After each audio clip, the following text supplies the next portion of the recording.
This podcast will focus on World War I. This is an interesting topic as it focuses on a great deal of misinformation that plagues most of the people in the U.S., as they have learned cause and effect from this war in an improper way that changes the way that they see history from the early 20th century to current day.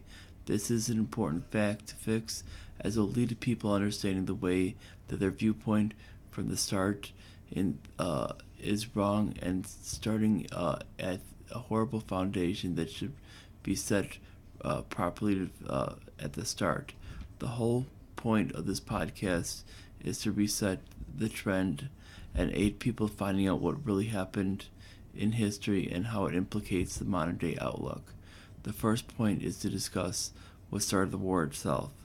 What most people are taught is that the assassination of Archduke Ferdinand was the cause that started the First World War. The problem with this theory is it would lead to a civil war at best if a strong reaction within its own nation was seen. This was not even noted. Even if disputes, this even disputes the fact that he was expected to take leadership of the Austro-Hungarian Empire, as the Bosnian realm was relatively new in empire and would have been a great risk to hand over the kingdom to such a newcomer. Plus, in addition, a civil war never came, which would have been necessary step to the assassination to the heir apparent to the throne of the kingdom. Even in the case that we take all these facts at face value, why would a European war for a single nation conflict that would never involve the other players such as France, British Empire, Russia, Belgium, Japan, Italy, United States, Portugal, China, Greece, Siam, German Empire, Bulgaria, and the Ottoman Empire? It would have to make you look at another direction that questions all the past knowledge that you have been taught on the topic, and you would believe that the good guys and the bad guys in the conflict.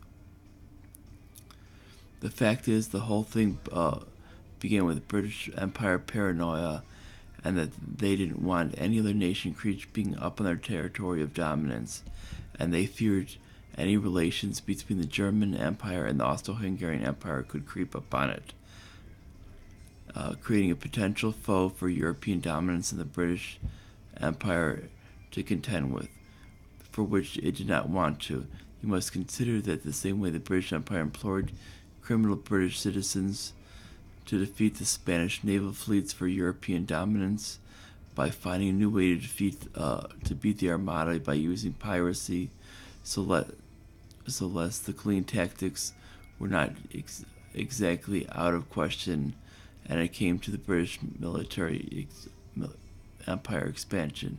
This was not any different.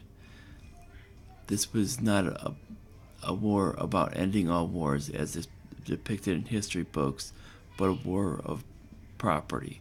The question brings us to the U.S.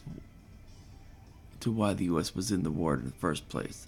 It showcases a realm of foreign policy perspectives. We need to understand. What needs to be understood is that modern day, as well as yesteryear, progressives, just like modern neo-conservatives, believe in liberal perspective.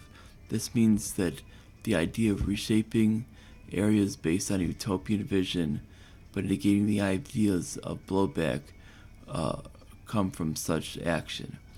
This is opposed by both the realists, which views nations as stagnant nations, and the identity perspective, which focuses on free-flowing ideas that mean a country will change as leaders do, meaning that realists may view anarchy,